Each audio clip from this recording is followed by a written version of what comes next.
પધારેલા સર્વ ભગવત પ્રેમી ભક્તોનું હાર્દિક સ્વાગત। મિત્રો સૌને મારા જય શ્રી કૃષ્ણ, જય માતાજી, રાધે રાધે। મિત્રો સોમથી શનિ સાંજે 6 કલાકે શ્રીમદ ભગવદ ગીતા 1 શ્લોકનો સત્સંગ અને રવિવારે સનાતન ધર્મ વિશેની પર્વ, સંસ્કૃતિ, પ્રણાલી અને સાધના વિશેની શાસ્ત્ર આધારિત માહિતીનો વિડીયો મુકાશે। તો જોતા રહો ને વધુના વધુ જોડતા રહો ગીતા જ્ઞાન સત્સંગ। બોલીએ શ્રી કૃષ્ણ કનૈયા લાલ કી જય, ગીતા ગ્રંથની જય, સનાતન ધર્મની જય। પરમાત્મા સદગુરુના ચરણોમાં અને વ્યાસપીઠને નમન કરી વાણીની દેવી માં શારદા અને વિઘ્નહર્તા ગણેશજીને યાદ કરી વિષયના શ્રી ગણેશ કરીએ। શ્રીમદ ભગવદ ગીતા અધ્યાય 6 આત્મ સંયમ યોગ, શ્લોક નંબર 11। શુચો દેશે પ્રતિષ્ઠાય સ્થિરમાન માત્મન નાત્યુચ્છિન્તમ નાતિનિચમ ચેલાજીન કુશોત્તરમ તત્રેકાગ્રમ મનઃ કૃત્વા યત ચિત્તેન્દ્રિય ક્રિયઃ ઉપવિશાંસને યુજ્વામ દ્યોગમાત્મ વિશિષ્ટે। પવિત્ર સ્થાનમાં જેના ઉપર ક્રમશઃ દર્ભ, મૃગાચર્મ તથા વસ્ત્ર પાથરેલ હોય, જે ન અતિ ઊંચું કે ન અતિ નીચું હોય એમ પોતાનું આસન સ્થિર થાપવું। તે આસન ઉપર બેસી ચિત્ત અને ઇન્દ્રિયોની ક્રિયાઓને વશમાં કરી મનને એકાગ્ર કરી અંતઃકરણની શુદ્ધિ માટે યોગાભ્યાસ કરવો। મિત્રો વિષયને વિસ્તારથી જોઈએ કે આ શ્લોકમાં ભગવાન યોગાભ્યાસ, ધ્યાન યોગ માટેનું ધ્યાનને અનુકૂળ પવિત્ર સ્થળ, અનુકૂળ શરીરનું આસન, તેના બેસવાનું વસ્ત્રનું આસન વિશે વિસ્તારથી બતાવે છે। તો યોગાભ્યાસી ધ્યાન યોગ કરવા ભાવિક ભક્તો માટે ખાસ માહિતી છે। તો પ્રથમ ભૂમિ વિશે ભગવાન કહે છે કે શુચો દેશે અર્થાત ભૂમિની શુદ્ધિ અનિવાર્ય છે, કારણ કે પવિત્ર ભૂમિ હોય તો મન જલ્દી સ્થિર થાય, અને મન જલ્દી સ્થિર થાય તો સાધનામાં ઝડપી પ્રગતિ થાય।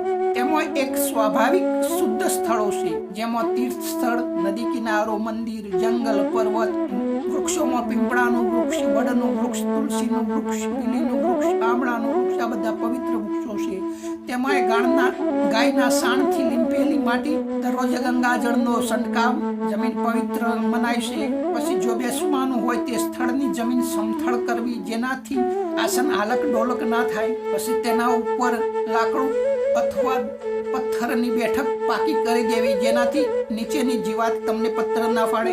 પછી તેની ઉપર સૌ પ્રથમ નીચે કુશાસન, તેના ઉપર ગરમ કંબળ અને તેના ઉપર સુતરાઉ કાપડનું મુલાયમ વસ્ત્ર પાથરવું, જેથી તમને અર્થિંગ ના મળે જમીનનો। આસન પાથરા વિના કરેલા જપનું ફળ મળતું નથી। તો હવે જોઈએ જુદા જુદા આસન ફળ, જુદા જુદા દિશા તરફ મુખ રાખવાનું ફળ। તો મિત્રો વરાહ ભગવાનના રૂવાટામાંથી ઉત્પન્ન થયેલ દાભ, જેને ડાભડો કહીએ છીએ, જેને આપણે ગ્રહણ વખતે સૂતક ન લાગે અને વસ્તુ અપવિત્ર ન થાય તે માટે તેની સળીઓ જે તે પદાર્થમાં નાખીએ છીએ। તો આનું આસન બનાવી તેની ઉપર કોથળો અથવા ગરમ કોબળો અને તેની ઉપર સુતરાઉ કાપડ મૂકી આસન તૈયાર કરવું। મિત્રો ગુરુ ગીતામાં શંકરજી માતા પાર્વતીને કહે છે, બીજા અધ્યાયના 135મા શ્લોકથી લઈને ત્રીજા અધ્યાયનો 141મા શ્લોક સુધી। તો સામાન્ય રીતે સફેદ આસન દરેક ક્રિયામાં ઉચિત છે, પરંતુ વશીકરણમાં લાલ આસન, શાંતિ માટે લાલ આસન, કાપડના આસન પર બેસીને જપ કરતા દરિદ્રતા આવે, પથ્થરના આસન પર બેસી રોગ આવે, ભૂમિ પર બેસીને દુઃખ આવે, લાકડાના આસન પર બેસી કરેલું કાર્ય નિષ્ફળ જાય, કાળા મૃગ ચર્મ પર બેસી કે દાભના આસન પર બેસી જ્ઞાન સિદ્ધિ થાય, વાઘના આસન પર બેસી મોક્ષ અને લક્ષ્મી પ્રાપ્તિ થાય,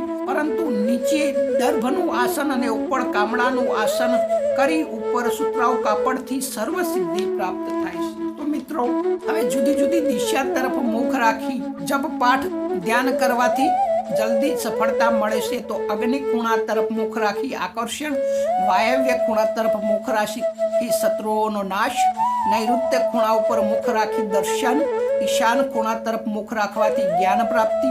અને હવે દિશાઓ, ઉત્તર દિશા તરફ મુખ રાખી શાંતિ, પૂર્વ દિશા તરફ મુખ રાખવાથી વશીકરણ, દક્ષિણ દિશા તરફ મુખ રાખવાથી મારણ અને પશ્ચિમ દિશા તરફ મુખ રાખવાથી ધનની પ્રાપ્તિ થાય છે. તો આ સકામ કર્મીઓ માટેની ટૂંકી અને બધી માહિતી કે બધા વૈરાગવાન હોતા નથી કે જે ઈશ્વર પ્રાપ્તિ માટે ધ્યાન ભજન કરતા હોય, અમુક રિદ્ધિ સિદ્ધિ માટે પણ ધ્યાન કરતા હોય, આ એમના માટેની પણ સાથે સાથે માહિતી છે. તો હવે સકામી એટલે કે કામના અર્થે જપ ધ્યાન કરે છે તેમના માટે સ્થળ સાગર કિનારો, નદી કિનારો, તીર્થોમાં શિવાલય, વિષ્ણુ ભગવાનનું મંદિર, દેવીનું મંદિર, ગૌશાળા, સર્વ દેવાલય, વડ, પીપળો, આમણો, બીલીનું ઝાડ, પ્રસન્નતાપૂર્વક ધ્યાન જપ કરવા, શમશાન, બીલીના ઝાડ નીચે, વડ ધતુરાના વૃક્ષ નીચે, ઓબાના ઝાડ નીચે વગેરે વગેરે જગ્યાથી જલ્દીથી સાધનામાં સફળતા મળે છે. પછી શરીરને જે અનુકૂળ આવે તેમાંથી મુખ્ય પદ્માસન અથવા સિદ્ધાસન પર બેસીને અડધો કલાકથી લઈને દૈનિક 6 કલાકની ટાઈમનો અભ્યાસ કરવો, જેથી આસન સિદ્ધ થઈ જાય. આસન સિદ્ધ થવાથી પ્રાણ સિદ્ધ થાય છે અને પ્રાણ સિદ્ધ થવાથી મિત્રો મન સિદ્ધ થાય છે, મન વશમાં આવે છે. તો આ રીતે ધ્યાન ભજન સાધના કરતા કરતા ધીમે ધીમે ક્રમશઃ ચક્રો ઉપર ધ્યાન કરવું એ આગળના વિડીયોમાં ભગવાન બતાવશે. ત્યાં સુધી સૌને જય શ્રી કૃષ્ણ, જય માતાજી, રાધે.